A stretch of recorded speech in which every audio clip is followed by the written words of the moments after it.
The air inside the Capitol hallway felt different that morning. The lights above flickered faintly, casting long shadows across the marble floor as President Ibrahim Traoré stepped quietly through the corridor, surrounded by no entourage. Just silence and gravity in his stride. He didn't come with a convoy. No flash. No press. Only a worn, folded letter in his jacket pocket, and a heart full of purpose. From the moment he entered Washington, every footstep had been deliberate. He wasn't here for political business. He wasn't here to make a deal. He was here because of something, someone, far more personal. That someone was John Neely Kennedy. They had only met twice. But for Ibrahim, those 2 moments were unforgettable. And yet, this meeting would be different. He reached the wooden door marked Office of Senator John Kennedy and paused. A soft inhale. Then a quiet knock. The door creaked open. Inside sat Senator Kennedy, his usually firm demeanor slightly softened. His eyes narrowed in quiet surprise, then widened with something like recognition. "You came," the senator said. Ibrahim nodded, stepping in. "You wrote." "I had to." A beat of silence passed, weighty with everything unspoken. The 2 men sat across from each other, not as world leaders, not as symbols of government, but as 2 men carrying stories neither had ever told aloud. Letter Ibrahim carried had changed everything. He unfolded it slowly, placing it on the mahogany desk between them. I read this a dozen times. Each line felt heavier than the last. Kennedy glanced at the paper, his eyes lowered. "I didn't think you'd actually come. You underestimated how deeply some words can reach." The senator leaned back. His face wasn't stern now. It was tired, not physically, emotionally. As if he'd been holding back something for far too long. "I wrote it late one night," Kennedy began. "Didn't think I'd send it. But I watched one of your speeches again. The one in the village with the kids in Burkina Faso. You weren't speaking like a president. You were speaking like a father, like a brother." And something in me broke open. Ibrahim remained quiet, listening with intent. "I've worn this suit for 30 years, Kennedy continued, tugging gently at his jacket. "But I've never once spoken to another leader about pain, about guilt, about feeling like we could do more, be more. For people who expect everything from us." Ibrahim's voice finally broke the silence. "You're not the only one who feels that weight." A quiet understanding passed between them. But there was something else. "I didn't just come here because of your letter," Ibrahim added softly. "I came because ... I'm tired too." Kennedy looked at him. The senator, who usually armed his sentences with wit or sharp jabs, now said nothing. His eyes were glassy. No political armor left. Ibrahim leaned forward. "You and I, we were raised oceans apart, different worlds, different beliefs. But lately I've wondered, maybe we were always fighting the same thing." "And what's that?" Kennedy asked. "The feeling that we were never enough. No matter what we gave, it was never enough." The room stilled. Kennedy pressed his fingers together. "There's something I've never told anyone." Ibrahim waited. "My brother," Kennedy began, but stopped. He looked out the window, steadying his voice. "He died before I ever ran for Senate. He always said I should use my voice to fix the cracks, not just sit in the room and smile. But I didn't listen soon enough. I thought being loud meant being right." Ibrahim listened, eyes steady, shoulders still. "You remind me of him," Kennedy admitted. "I remind you of your brother?" "Yeah, not because of what you say, but how you say it. You make people feel like they matter. And that scares the hell out of a lot of folks." Ibrahim smiled faintly. Then Kennedy surprised him. "I want to go to Burkina Faso," he said quietly. The president blinked. "You, what?" "I want to walk with you in your country, not as a senator. Not as a diplomat. Just as someone who wants to understand." There was no applause. No cameras. Just a room where truth dared to exist. Ibrahim sat back slowly. Do you know what you're asking? I know exactly what I'm asking, Kennedy replied. I've made speeches all my life. I've read from scripts and promised change. But for once, I want to be changed. A long silence passed. Then Ibrahim nodded. Then we start with a visit. No politics. Just people. And after that? Ibrahim smiled again, this time with something like hope. After that ... Maybe. We remind the world what real leadership looks like. Asterisk. They stepped off the plane together. No red carpet. No formal procession. Just the dry wind of Ouagadougou brushing their coats as the sun blazed quietly above. John Neely Kennedy squinted as he looked around. The scent of dust and hope clung to the air. For a moment, he looked like a man far from Washington, far from power. He looked human. Ibrahim watched him closely, silently. This wasn't a photo opportunity. This was a test of humility, of openness, of truth.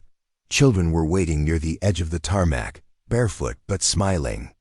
One boy, no older than 8, ran forward with a hand-painted sign, Benvenue Kennedy. The senator bent down to meet the boy's eyes. You made this? Kennedy asked, holding the paper gently. The boy nodded. Yes, President said you're his friend. Kennedy's mouth opened. No words came. It wasn't the welcome he'd expected. That it was better. As they drove through the city, Kennedy saw things that didn't appear in policy briefings or international reports. He saw women balancing buckets twice their weight. He saw fathers teaching their sons to fish in muddy water. He saw kids laughing beside broken swings, and through it all, he saw respect, not fear. When people looked at Ibrahim, they reached a village by mid-afternoon. No electricity, no paved roads, but still, joy. Traoré greeted the village elder with both hands. Kennedy stood slightly back until Ibrahim turned to him. Come, this is where everything begins. They sat under a giant baobab tree, no microphones, no assistants. Just villagers, gathering slowly, curiously. Kennedy watched the people, listened to their voices, not translated through politics, but raw, direct. An old woman told him about her son, lost to a preventable illness. A teenage girl spoke about walking 6 miles each way just to attend school. A farmer talked about drought, then smiled, because his goats had survived last season, and the senator listened, truly listened. When the elder asked him to speak, Kennedy stood, awkward at first. I was told I'd see poverty here, he said. Slowly, but I didn't come here to see less. I came here to learn more. He paused, took a breath. I come from a place where we often mistake comfort for wisdom, but standing here, I've never felt more ignorant. The villagers didn't clap, but they nodded. That was enough. Afterward, Kennedy sat beside Ibrahim, their backs against the thick roots of the baobab.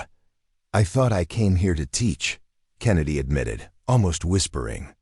But I was the student all along. Ibrahim smiled gently. That's what the world needs now, leaders who are willing to learn again. A young girl approached them with 2 mangoes. She handed one to each man and giggled as she ran off. Kennedy looked at the fruit in his hand. This feels more real than half the legislation I've passed, he said with a soft laugh. Ibrahim didn't laugh, but he understood. That night they sat around a small fire, not for photos, not for press.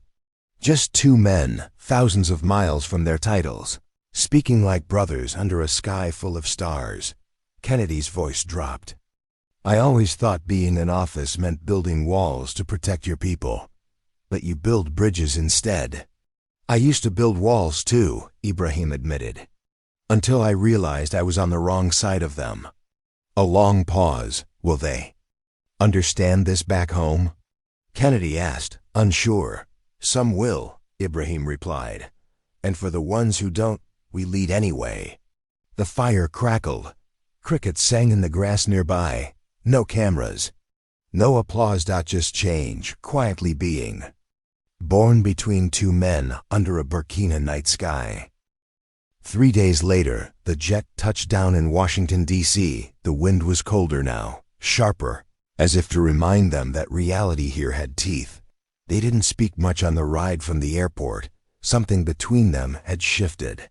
It wasn't just political diplomacy anymore.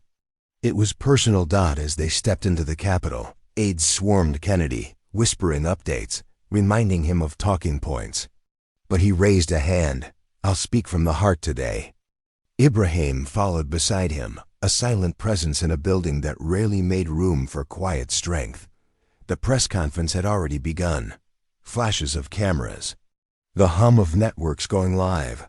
A reporter's voice cut through the noise. "Senator Kennedy, why did you travel with President Traoré to Burkina Faso? Was it political theater?" John stepped to the podium, eyes steady. "You can call it theater if you want," he began. "But where I stood wasn't a stage, it was real. I met people who faced more in a day than most of us face in a year, and they still smile." Another question fired back. "So what exactly did you learn?" Kennedy's jaw clenched, not from anger, but from the weight of his answer. "I learned that power doesn't mean speaking louder, it means listening better. I learned that true leadership doesn't come from a title, it comes from service. I learned that while we argue over policy, some leaders are out there living it." He turned to glance at Ibrahim, then back to the cameras. "And if anyone's still asking why I went, let me be clear. I went to remind myself what humanity looks like. Because I think Washington forgot." A hush fell over the room, then came a different voice, one from the back. "Mr. President," a young journalist asked Traoré, "what was it like traveling with one of America's most outspoken senators?" Ibrahim stepped forward slowly, no notes in hand, no cue cards. He looked at Kennedy, then at the press. "I saw a man who could have stayed comfortable in his seat of power, but chose instead to sit on dirt floors with villagers he'd never met. I saw courage not in words, but in the willingness to unlearn. And I believe when a man like that changes, the world should pay attention." Social media exploded. Clips went viral within hours.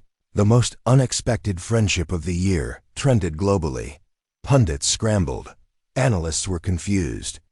But the people weren't. They felt something real. 2 days later, Kennedy requested a joint session address and invited Ibrahim to stand beside him. As they entered the chamber, something rare happened.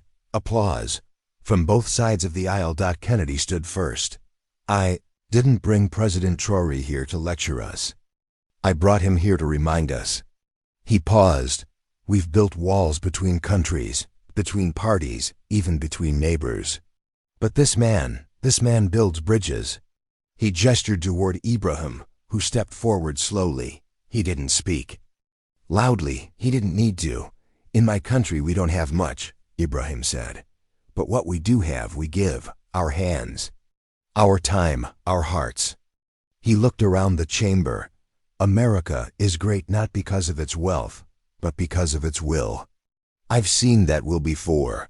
It lives in your people. I just ask, let it live in your leaders again." The room was still, a stillness that only truth can bring. Somewhere in the crowd, someone stood. Then another. Then the room rose to its feet. It wasn't politics. It was a moment. Later that night, Kennedy and Ibrahim walked alone near the Lincoln Memorial. "I don't know what happens next," Kennedy said. "Change never announces itself," Ibrahim replied. "It just begins." They stood in silence, two men from two different worlds, finding common ground under the same moonlight. No campaign slogans, no borders, no microphones. Just truth and hope. The following week, Kennedy's team proposed something unthinkable: a joint humanitarian task force, backed by both the U.S. and Burkina Faso, focusing on youth education, clean water, and rural internet access across underserved regions in West Africa, starting with areas affected by conflict. The name was simple: Project Light. They didn't launch it with a gala or a ribbon-cutting ceremony. They launched it from a dusty schoolyard in the outskirts of Ouagadougou. standing in front of children who had never seen a senator from the West before, and had no idea what a camera crew was for. Kennedy knelt to the level of a small girl holding a chalkboard. "What's your dream?" he asked gently. She thought for a long time. "To help my mom." That night, he sat in the guest house silent. "I thought I'd hear astronaut or teacher," he said to Ibrahim. "She's already a teacher," Traoré answered. "She's teaching us what matters." The initiative exploded online, but not everyone was pleased. Within days, Kennedy received calls from powerful lobbies back home. One warned him directly, "You're alienating your base, Senator. People are asking why you're prioritizing a country they can't even spell." Kennedy leaned back, phone pressed to his shoulder. Maybe they should learn how to spell it. Better yet, learn how to care about it. He hung up that night. A segment ran on a major network. Has Senator Kennedy gone too far? The next morning, Kennedy met Traoré at the airport. "I might lose re-election over this," he admitted. "Then let it be the reason you lose," Ibrahim replied. "Not because you stayed silent." Their next stop was unexpected, South Louisiana, Kennedy's home turf. Together, they visited flood-ravaged neighborhoods where kids played in waterlogged streets, and old men smoked cigarettes on cracked porches. Ibrahim walked the neighborhoods with quiet eyes. At one point, a woman called out from her porch. "Y'all doing real work," she said. "Not just taking photos for some fancy brochure." They nodded. Back at the town hall, Kennedy stepped to the microphone. "You know, for a long time I thought helping people here meant ignoring people out there. But that's a lie. You don't have to close your hand to protect what you have. You just have to open your heart to understand what others don't." He turned to Ibrahim. "This man taught me that. He didn't preach it. He lived it." Ibrahim stepped up, placing a hand gently on Kennedy's shoulder. "In my culture, a friend who stands with you during storms is no longer a friend. He becomes family." And just like that, something shifted. The town hall applauded. Clip trended on TikTok under "From enemies to family." Commenters were stunned. "I never thought I'd cry watching John Kennedy and Ibrahim Traoré in the same video. This is what real leadership looks like. Forget borders. This is brotherhood." The movement was no longer political. It was emotional. It was human. By month's end, donations to Project Light had tripled. Tech companies volunteered infrastructure support. Water NGOs flew in engineers. Young American students signed up to volunteer, some even booking their first ever flights out of the country. But then came the hearing. A group of senators called Kennedy to testify before the Foreign Relations Committee. The accusation: overstepping American interests in favor of unvetted global activism. Kennedy showed up early. He didn't wear his usual smirk. He wore resolve. When the questions began, he answered with precision. "You say I overstepped. I say I woke up." One senator sneered. "Is this man," he pointed to a projected image of Ibrahim, "truly worth the risk?"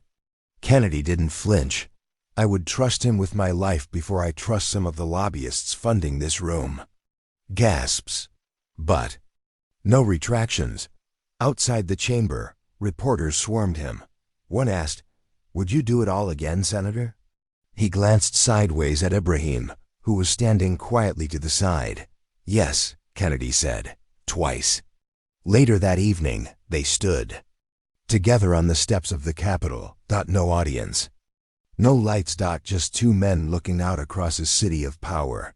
"You could have chosen not to come," Kennedy said. "You could have stayed a stranger," Ibrahim replied. "But you became a mirror. You let my people see themselves through your eyes. That is rare." Kennedy let the silence breathe. Then he asked almost cautiously, "What's next?" Ibrahim smiled slightly. "The world is watching. Let's give them something worth remembering."